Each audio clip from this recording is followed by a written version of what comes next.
chat. Basically, I went independent in '92, so grunge was like in full force, at that point. But a lot of those guys were huge, hip hop fans. I remember like one of my favorite. I almost got that record stories. It's like I was working with Soul Asylum, and we took a couple days off, and this guy named Michael Goldstone over at Epic Records, calls me up, and he says, "Well, I've got this band Pearl Jam. We just dropped their record last week. They really don't like the way the record sounds, so they want to re-record all their singles as we go along. And we've done this song called Alive, which was like Alive was just starting to really break out, and it was like the buzz was building on Pearl Jam. And so it's like in the next single is this song called Jeremy. I don't know if you've heard it, but it's a really great song. And I was like, well, yeah, I would love to. So I go see them play at this club in New York City, and I'm hanging out backstage with Stone, the guitar player. At this point, my career was kind of just starting out. I was in the middle of working with the Soul Asylum, and I had worked with some local metal bands, but I didn't have any sort of like heavy-duty rock resume, but I had all these like hip-hop things, And I'm talking to Stone, and he's like, well, what have you worked on? And I'm just trying to impress him with all this, kind of crappy, cheap metal I've worked on. And he's like, obviously he's not impressed. And he's like, well, what else have you done? I was like, well, I used to do a lot of hip-hop. And he's like, well, who have you worked with? He's like, well, I worked with Public Enemy, and I've done Ice Cube, and LL Cool J. He goes, Public Enemy, which Public Enemy record? And I told him, I was like, well, Fear of Black Panther. Oh my God, Eddie loves that record. Come here. He drags me backstage. Eddie, you got to meet this guy. And like I had this long conversation, and they were all about me doing the single for Jeremy. And then they met Brendan O'Brien the next day.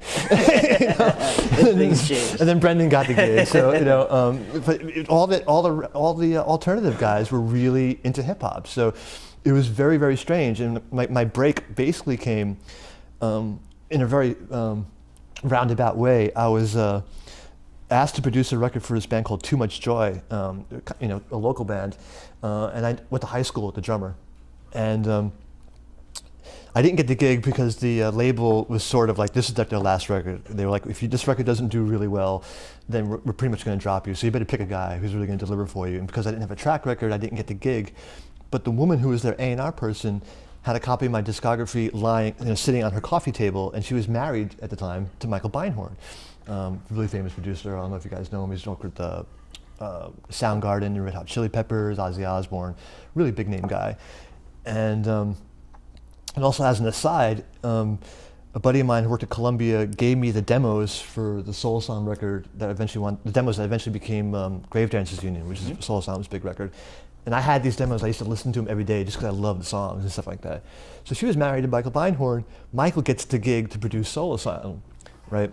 And he comes home, and my discography is literally sitting on the coffee table, and he picks it up, and he looks at it. He goes, wow, this guy's worked on Public Enemy. He's done all these really cool, hip-hop records and some really crappy, like, metal records, And he says, but he was looking for an engineer who would kind of see things slightly differently, who would get weird sounds and wasn't afraid to take chances on different trying things out, and that's what he wanted to do with Soul Asylum. So like I got the gig for doing that. It was just really, really random, out of the blue, right place at the right time, and that record wound up being really huge. And so that kind of was like the stepping stone for that. And it's happened to you a few times in your career where a record has led into another one, and the work with Beinhorn and Grave Dancers Union sort of leads you into working with Ric Ocasek and Weezer. Yeah,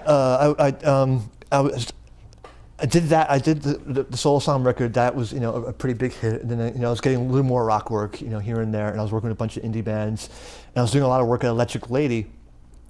And Electric Lady Studios is a studio that Ric Ocasek likes to work at a lot, primarily because he only lives like a few blocks away. So he likes to work really close by. He likes to be near his family. And he has like a small studio in his basement, and he was doing his next solo record down there, and he was looking for a new guy to mix his record. And Mary Campbell, the manager of Electric Lady, was like, well, maybe you should check out this guy Chris, because he's doing this record downstairs right now. It's really interesting sounding.